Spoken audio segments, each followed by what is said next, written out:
नमस्कार मित्रांनो, आज मी धाडस करून मटनचे मोमोज बनवतो आहे. रेसिपी खूप जास्त टेस्टी असणार आहे आणि इझी तर ऑब्व्हियस असणार आहे. मला एकाच टाईपचे मोमोज डिझाइन येते, त्यामुळे आय एम सॉरी, पण मोमोज खायला एक नंबर लागतील. सुरुवातीला ब्रेड घेतले 4, त्यांना सोक करून घ्यायचं पाण्यामध्ये. तुम्ही इथे पाव पण घेऊ शकता. ते आपल्याला पुढे यूज करायचं आहे आतली जी फिलिंग स्टफिंग बनवण्यासाठी. इथे खिमा घेतला मटनचा पाव किलो. त्याच्यामध्ये आपल्याला काही गोष्टी ॲड करायच्या आहेत. तो जो ब्रेड आपण पाण्यात ठेवलेला त्याला पूर्ण पाणी काढून याच्यामध्ये ॲड करायचा आहे. तो बाइंडिंगसाठी चांगला पडतो. त्याच्यानंतर आपल्याला टाकायचं याच्यामध्ये चॉप केलेली मिरची. ते टाकल्यानंतर मित्रांनो याच्यामध्ये टाकायची थोडी गरम मसाला, थोडासा खडे मसाला पावडर, त्यामध्ये लाल तिखट टाकायची, थोडी हळद टाकायची, थोडा धने जिरा पावडर टाकायची, थोडासा चाट मसाला टाकायचा आहे. हे सगळे मसाले याच्यामध्ये टाकायचे, मजेदार अशी चव येते याच्यामध्ये. त्यानंतर अद्रक लसूणची पेस्ट याच्यामध्ये टाकली मित्रांनो. त्यानंतर टाकतो कोथिंबीर आणि पुदिना खूप सारा कट करून टाकला बारीक याच्यामध्ये.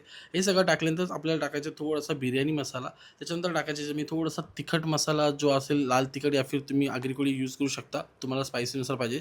त्यानंतर चवीनुसार मीठ टाका. पूर्ण मिक्स करून घ्या, प्रॉपर असं बाइंड करून घ्या मजेदार असं. आणि आपली ही जसं टिक्की वगैरे बनवून त्या टाईपचं पण हे तयार होऊ शकतं. आता मैदा मी मळून ठेवला होता, त्याचे छोटे छोटे गोळे केलेत. आता लास्ट रेसिपीज मी मोमोजची टाकली, तुम्ही बघू शकता तिकडे कसं मळलं आहे. त्यानंतर याच्यामध्ये तो एक गोला याच्यामध्ये भरतो आहे आणि डिझाईन जी तुम्हाला मोमोजची येते ती वाली ट्राय करा, नाही तर सिंपल अशी वाली ट्राय करा जी मला येते, की करंजी टाईप बनवायचं. त्यानंतर दोन्ही जॉईंट करायचे आणि जॉईन केल्यानंतर वरची जी पाकळी ती अशी पलटी मारायची, म्हणजे अशा फुलासारखी डिझाईन होते. आणि सेकंड वाली ट्राय केली, करंजीचाच प्रकार आहे, फक्त एक कॉर्नरवरून दुसऱ्या कॉर्नरला असं पलटी क्रॉस, क्रॉस, क्रॉस, क्रॉस करत घेतलं आहे. आता ही डिझाईन मला जमली ॲज इट इज, तसं मी ट्राय केली.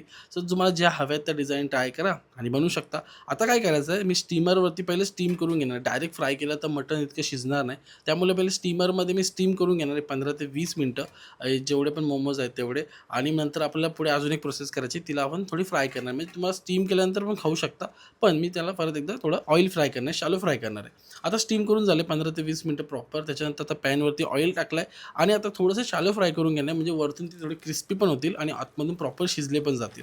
ऑलरेडी ते स्टीम केल्यामुळे शिजले जातात आणि खिमा शिजतो लवकर, जसं आपलं मटण थोडा उशीर लागतो शिजायला, पण ॲज इट इज शिजतो. त्याच्यानंतर मस्त तुम्हाला सर्व्ह करायचे आहेत आणि एन्जॉय करायचे आहेत हे मटणवाले खिमा तुमचे मोमोज एक नंबर लागतात. एकदा ट्राय करा आणि काहीतरी वेगळं करून बघा.